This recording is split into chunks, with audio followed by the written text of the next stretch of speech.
Nigeria's Presidential Election Tribunal ruled on Wednesday that Nigeria's main opposition parties failed to prove claims of electoral malpractice against the governing All Progressive Congress in February's disputed elections. One after the other, the panel of 5 judges struck out or dismissed the prayers of opposition People's Democratic Party candidate, former Vice President Atiku Abubakar, and those of Labour Party candidate and former Governor of Anambra State, Mr. Peter Obi.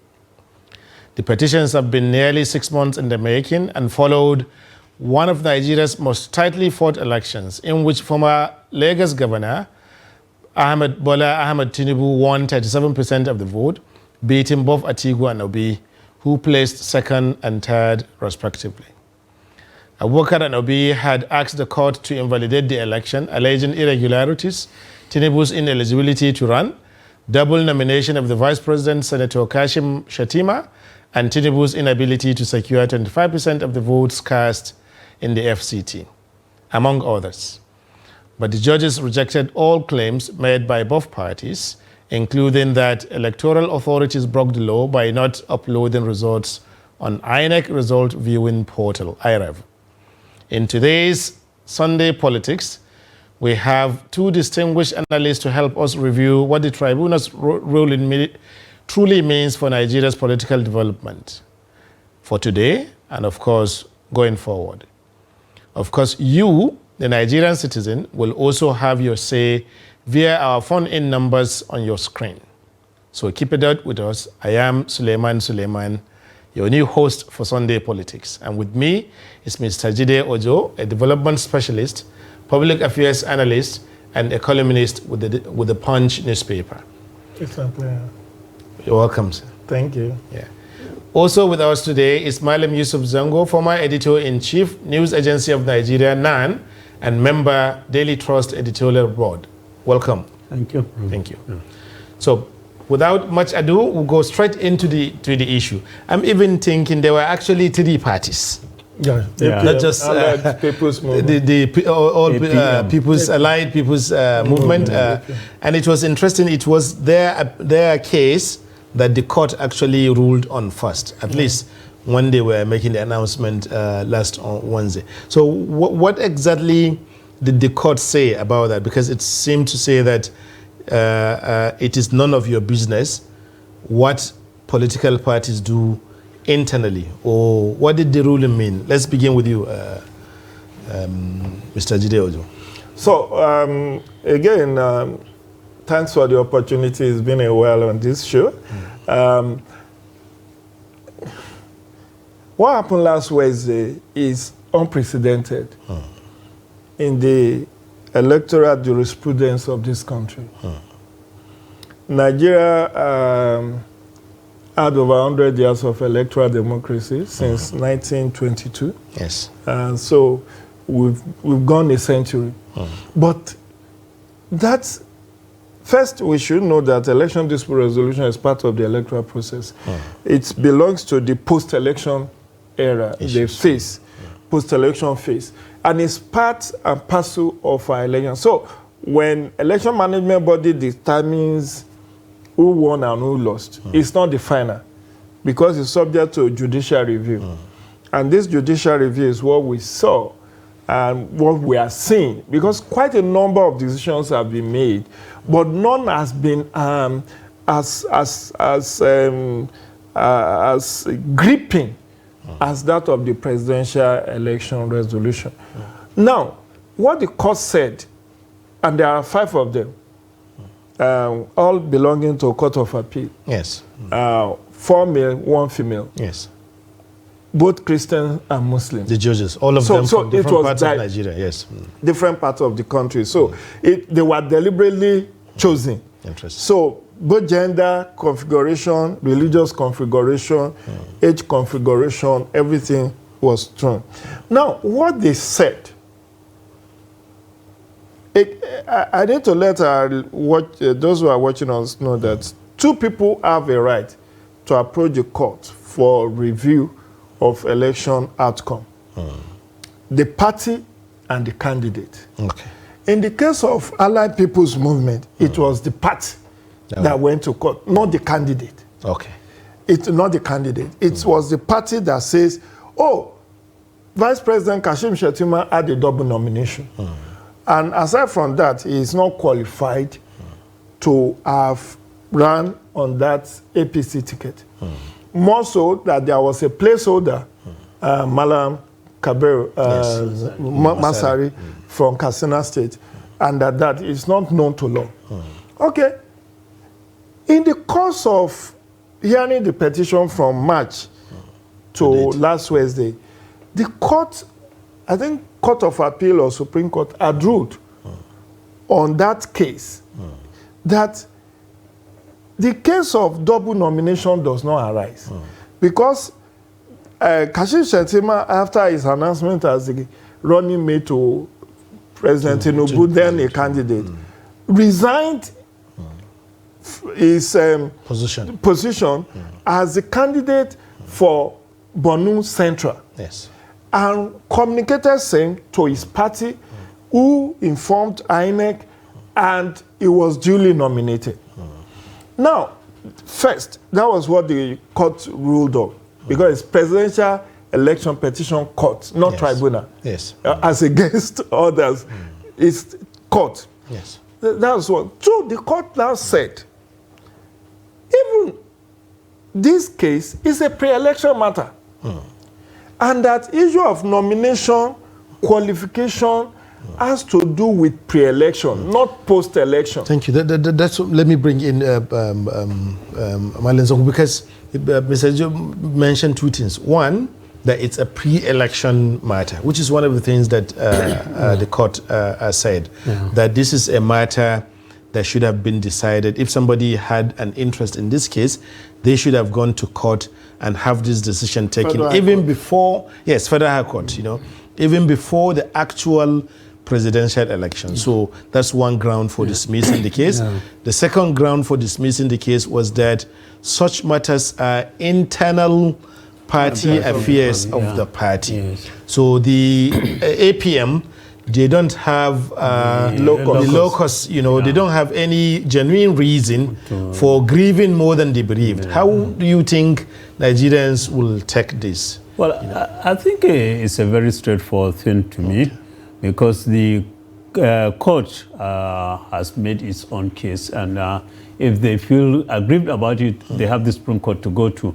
But it looks like the APM is not ready to, because they have not said that they are not satisfied with the decision, and they have not made any attempt. And I think a similar thing like that happened way back in 1999. You remember Atiku Abubakar was even elected as a governor then of Adamawa State, and he was brought in to stand as vice president to President Obasanjo under the PDP. Having already won the governorship. Having won the election. Yes. So it's a similar issue. And I think the case of Atiku was even stronger in the sense that he was already elected. But this one, it was just an issue of nomination. So I agree that most probably we may hear the last of it, and it may act as a reference in future cases like that. Interesting. So, but Mr. Jido, that's just one part of the case, several cases. A lot of Nigerians commented about the specific ways in which the Court of Appeal or the Presidential Election Petitions Court addressed the specific issues on the matter. One of the issues that came up, which was quite interesting before at that time, was the idea of 25% in the FCT. That in order for you to win an election, as according to the Labour Party, particularly on this, you needed to have 25%, to have won 25% in 2/3 of the states, including the FCT. So the election, the court said that no, FCT cannot have a special status, meaning that it is just like any other state. Does that mean, electorally speaking, we have 37 states, or what does this ruling mean going forward? Exactly. What it means is that Abuja is the 37th state. Okay. And what their lordship said, which is very sound in law, was that, look, you need a global understanding of the intendment of Section 134 sub 2, which is the constitutional provision that talks about what minimum threshold that you must score majority of valid vote cast, and in addition 25% in 2/3 of Nigeria, including FCT. Yes, including FCT. But there are other provisions of that constitution you must read together. Because there's a provision in the constitution that says FCT will be treated as if it were a state. Yes. So FCT is the 37th state. Assuming without considering that Tinubu just called 25% in 24 states and not 25, his election will have been invalidated. But he has 25% in 29 out of 36 states. None of the other candidates add up to that. So that was a critical issue to discuss. And the court has said, look, FCT residents, you and I, are not in any way peculiar or special. We do not have a golden card to say that, oh, we residents, and by the way, you know Abuja has 2 populations. Yes. Abuja has 8 population and 9 population because of migration and all of that. But that's on a lighter note. So what their lordship have determined for all time and season, there have been similar determination in the past. But you see, lawyers just want to ventilate and make every weather of what is not. Because there have been other decisions of the court where it has been decided that FCT is taken as a state, although without a governor, but FCT has a senator, has 2 House of Reps member, and, you know, is also treated as a state. So what their lordship has said is very sound in law, and I believe that on appeal to the Supreme Court, a similar decision will be arrived at. So the thing is, once we have that, if the appeal is made, as the parties have mentioned, that they will be going to the appeal court. The Supreme Court. The Supreme Court, sorry. You know, does that mean that that will be the last, supposing, you know, but it's not good to get ahead of courts, you know, and so on, you know. But supposing the court say, okay, because the kind of interest that the issue of the 25% generated, particularly among young Nigerians online, was also unprecedented, to borrow one of your terms. So what is needed to do now? Is it INEC or is it Nigerians, or who is to? Because for many Nigerians who already know how the constitution works, they were not really counting so much on how a court will just wake up one morning and say, if you won elections in 37 states and you didn't, 36 states, but you did not win FCT, then your election is invalidated. It's impossible, you know. Well, I think the court has settled the case for now, pending what happens at the Supreme Court. Because we have institutions, and the democracy thrives on institutions. So if these institutions, we can say the political parties, the INEC, and the every one of these institutions plays its own role. Now we have finished with INEC, we have finished with political parties, we have finished with INEC, now the court. The courts. And the courts, they are in 2 categories. So it's good that they say they are not satisfied with it and they are going to Supreme Court. And as he said, a ruling had been there before. And we'll just wait for the Supreme Court to make its own pronouncement. And I believe by the time the Supreme Court makes its own pronouncement, the whole issue would have been sealed. And I don't think anybody has any power to say anything contrary. Interesting. Thank you. So, Mr. Giorgio, in addition to this, you know, there was also the case of irregularities, particularly with both the APC, the Labour Party and the PDP. In the case of the Labour Party, its contention was that it actually won the election. Not that Tinubu did not win, because these are two different things. Yeah. That it actually won the election. You know, if the irregularities that were in the election were to be taken out. But the court said that they had not been able to give evidence of how they won the election, or how they had the majority votes cast, or how irregularities occurred in the election. What does this really say about the widespread notion that the election was rigged, the election was filled with malpractices and so on, that happened between the day after the election up till this moment that we're still dealing with?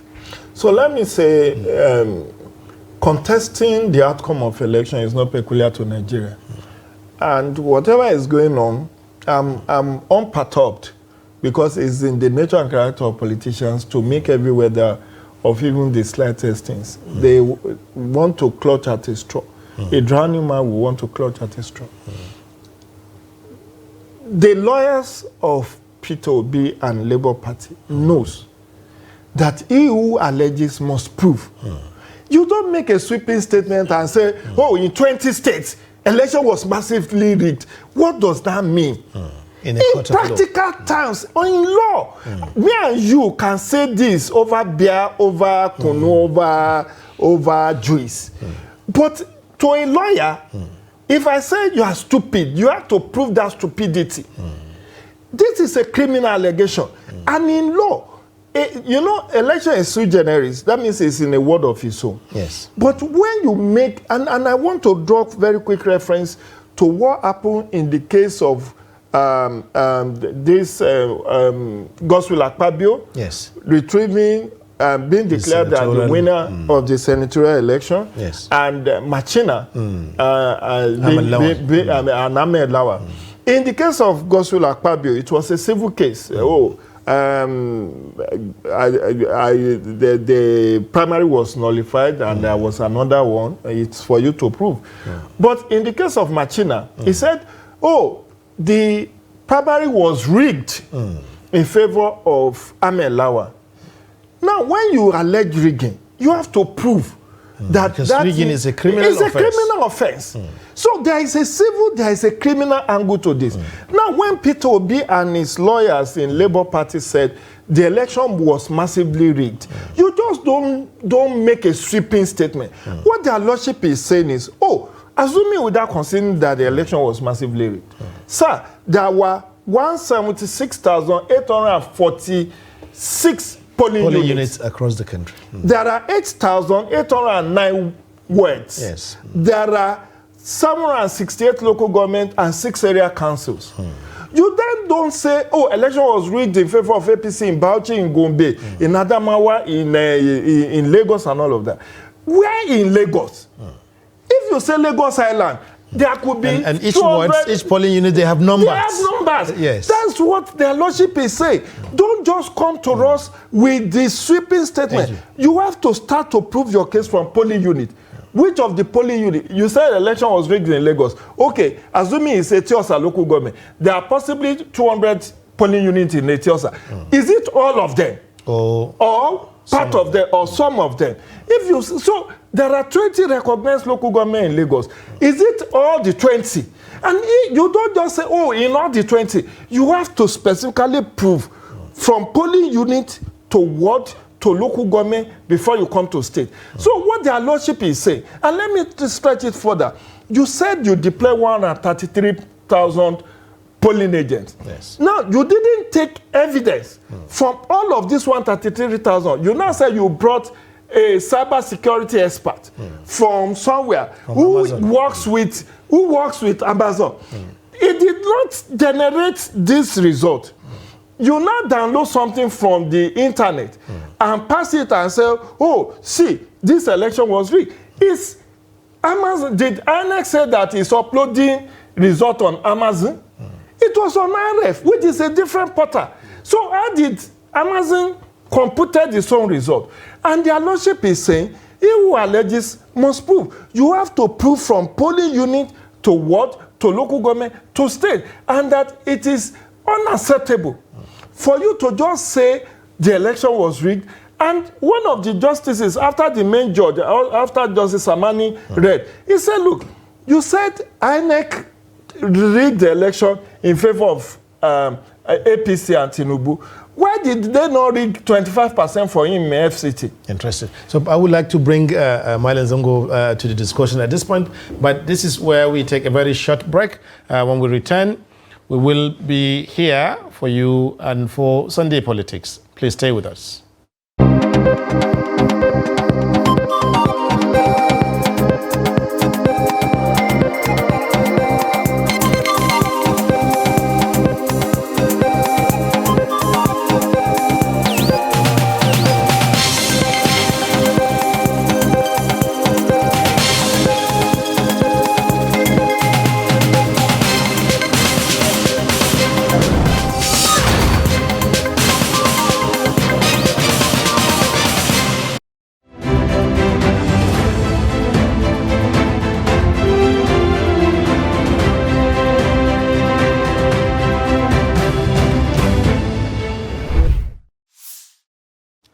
Welcome back. This is the renewed Sunday Politics. And with you, I am Suleiman. And with me, Mr. Jide Ojo and Mylan Zongo Yusuf, two eminent public affairs analysts. And we are looking at issues around the ruling of the Presidential Election Petitions Court on Wednesday last week. So, Mylan Zongo, as I was saying, you know, in addition to what the court said about not being able to prove, show evidence of how the other party, how the election was rigged and so on. In the case of the PDP also, the court said that the requirement that the election results must be uploaded on the INEC results viewing portal, which INEC calls IREV, was not a necessary condition for the integrity of the election, and certainly did not by itself nullify or invalidate the outcome.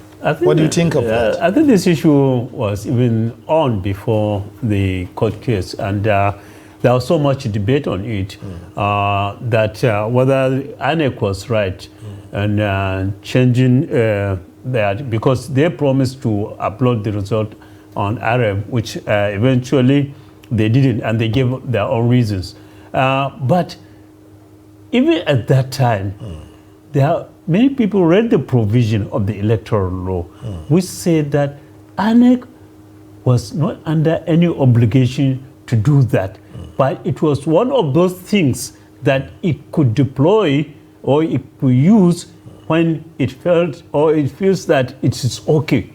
So it's left to the discretion of INEC to say, look, we are going to do this or we are not going to do this. And at a later point, and there's no law which says that they must do it at a specific time. So even if they say, okay, we're going to do it, at a certain time they found whether genuine or false reason, they found that, look, we could not do it, and they could back out of it, which they did. Because you can recall that during the National Assembly election, almost all the result, not almost, were downloaded and under the Arab portal, which people viewed. But the presidential election, they came and gave reasons that they had problem with their servers, which they said because of that they couldn't do that. And in any case, to me, I think this issue was also raised during the election, that each candidate political party must have or is free to have an agent. So you don't even need to wait for what INEC gives you, because you remember this technology is subject to being hacked. That's one of the that's precisely one of the issues that the judges mentioned, that the witnesses tendered by the PDP were not among its own agents that were in the actual spaces where elections took place. Yeah. Rather, they tendered witnesses that were at the collation centers, where after elections had taken place. But their own actual agent. What does this say about the idea of having evidence and so on? Because it's interesting the way the court looks at it, that it is the agents that were in the actual polling units monitoring the elections, votes being cast and counted, that you would have presented to show that there was evidence of rigging. Yeah. Instead, you are showing agents who are at the collation centers, after all the results have been, voting has stopped. What does it really mean for Nigerians out there? Two things happened. The two things that happened is that first, like Malam said, you are supposed to have an agent at each of the polling units. Now, polling unit is the building block for election results. And whatever disagreement you have with a particular result, you must show proof and evidence that from that polling unit, this is what your agents have been able to tender, which is at variance with what was collated. And the law had already provided that where there is a dispute between polling unit result and the one that is uploaded, the beavers will be used to resolve the issue. Because the beavers also have memory card that stores result. Now, ironically and unfortunately, they were playing against time. Truly and genuinely speaking, there is no way a petitioner can surmount the odds of proving criminal allegation in election rigging. Yeah. The reason being that, like I told you, 176,848 polling units, and you have to start from each of the polling units, and you have 180 days. And in all of this, each witness will be examined by the petitioner and cross-examined by the respondents. So time is not on your side, and you have to raise against time. So possibly the article teams thinks that, let's shorten our case and go for what collation officers and use it to prove. But their lordship is saying you have to start from polling unit because that is where the results are built, and that none of the petitioners was able to present alternate result. You said you won. Okay, assuming without considering that you won, sir, what margin did you win with? What is your alternate result that you can prove to this court? So the court will now be in a position to do the arithmetic. Because in the case of Oshun, when the court of first instance, in Ademola Adeleke, there was contention over 774 polling units. Result was under contention. So their lordship took cognizance of the result from that, and they were able to do the addition and subtraction. Thank you. We're just coming to this, in fact, even our very last question, as our time has run out. What does this say about confidence in elections generally? Because it is one thing for Tinubu and the government to win the case in a court of law. It is another thing to win such matters in the court of public opinion. What does it mean, for how Nigerians view elections, how Nigerians view democracy, and how they view the role that INEC has to play in this process? My worry about the last election is there was so much sentiment, and there's still so much sentiment surrounding it. Many people are coming out to speak for or against the election, doing it out of sentiment. And if you look at it, even from the judgment, people, this side is holding tight to that argument. And so many things are being branded. Actually, the last time I saw that each judge was given $5 million. You can just imagine that kind of thing. So I think it's for us Nigerians to just be look, what is good for this country, period. So if we know what is good for this country, do we want to create institutions? I think we have solved the problem. Thank you very much. Malam Yusuf Zango, former editor-in-chief, NAN, and columnist and public affairs analyst, as well as development specialist, Mr. Jide Ojo. Thank you very much for coming on the show. Thank you also for staying with us, Nigerians, right at home and wherever you may be. This is where we draw the curtain on today's edition of Daily Sunday Politics. I used to present Daily Politics, so I'm still familiar with that. When next we meet, we'll bring you another hot edition of this program. Stay with us next week.